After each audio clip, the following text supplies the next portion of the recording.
வணக்கம். இன்று 2024ஆம் ஆண்டு வைகாசி மாதம் 17ஆம் நாள் வியாழக்கிழமை. சன்ரைஸ் சூரியோதய ஒலிபரப்பின் ஜெர்மனிய செய்திகள் வாசித்து வழங்குபவர் குணவிஜயா சுரேந்திரன். ஜெர்மன் பாதுகாப்பு அதிகாரிகள் ஒரு சர்வதேச நடவடிக்கையில் உலகளவில் இணைய குற்றவாளிகளுக்கு எதிராக இன்று வரை மிகப்பெரிய அடியை மேற்கொண்டுள்ளனர். 4 பேர் கைது செய்யப்பட்டுள்ளனர் மற்றும் 10 சர்வதேச கைது வாரண்டுகள் பிறப்பிக்கப்பட்டன. சைபர் கிரைமுக்கு எதிரான உலகளாவிய நடவடிக்கையில் 100க்கும் மேற்பட்ட சர்வர்கள் மற்றும் 1300க்கும் மேற்பட்ட கிரிமினல் வலை முகவரிகளை நடுநிலைப்படுத்தியுள்ளதாக சர்வதேச சட்ட அமுலாக்க அதிகாரிகள் கூறுகின்றனர். இதை பிராங்க்ஃபர்ட் அம் மெயின் பப்ளிக் ப்ராசிக்யூட்டர் அலுவலகம் மற்றும் பெடரல் கிரிமினல் போலீஸ் அலுவலகம் அறிவித்தது. தற்போது மிகவும் செல்வாக்கு மிக்க பல தீம்பொருள் குடும்பங்கள் ஆஃப்லைனில் எடுக்கப்பட்டுள்ளன. அவர் ஐரோப்பிய வளர்ச்சியின் ஒரு மோட்டார். இந்த வார்த்தைகளுடன் பெடரல் ஜனாதிபதி ஸ்டெயின்மியர் பிரெஞ்சு ஜனாதிபதி மேக்ரோனுக்கு வெஸ்பாலியன் அமைதி பரிசு வழங்கப்பட்ட போது அவரை கௌரவித்தார். பிரான்ஸ் அதிபர் இமானுவேல் மேக்ரோனுக்கு மென்ஸ்டரில் சர்வதேச அமைதிக்கான வெஸ்பாலியா பரிசு வழங்கப்பட்டது. தனது பாராட்டு உரையில் பெடரல் தலைவர் பிராங்க் வால்டர் ஸ்டைன்மியர் ஐரோப்பிய வளர்ச்சி மற்றும் பிராங்கோ ஜெர்மன் நட்புறவின் உந்து சக்தியாக மக்ரோனை பாராட்டினார். நீங்கள் ஒரு செய்வர் மட்டுமல்ல, மற்றவர்கள் வரம்புகளை பற்றி பேசும் இடத்தில் நீங்கள் ஒரு ஊக்குவிப்பவர். நீங்கள் எல்லைகளை பற்றி பேசுகின்றீர்கள் என்று ஸ்டெயின்மியர் கூறினார்.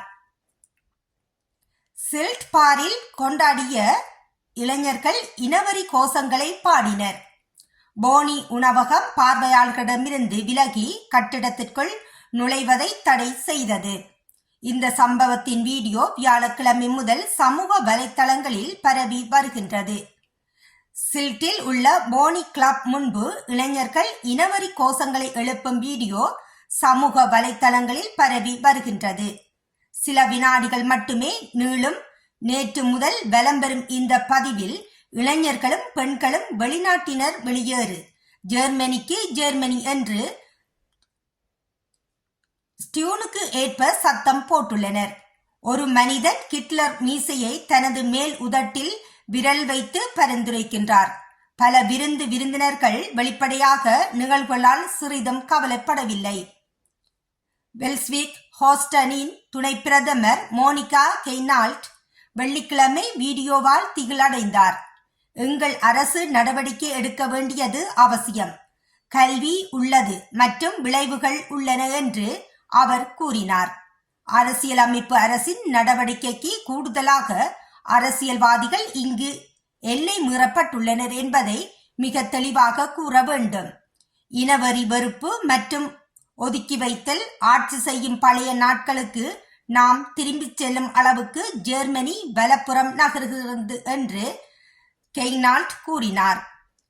ஸ்லஸ்விக் ஹோல்ஸ்டைனின் உள்துறை மந்திரி சபீனா வீடியோவை பயங்கரமானது என்றும் விவரித்தார். ஒட்டுமொத்த சமுதாயத்திற்கும் ஒரு பிரச்சனையாக இருக்க வேண்டும்.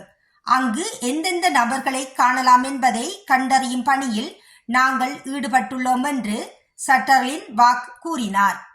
சரியான குற்றவியல் விளைவுகள் இருக்கும் என்றும் அவர் மேற்கண்டவாறு கூறியுள்ளார். இத்துடன் இன்றைய ஜெர்மன் செய்திகள் நிறைவு காண்கின்றது. மீண்டும் மற்றுமொரு செய்திகளுடன் சந்திக்கும் வரை நன்றி, வணக்கம்.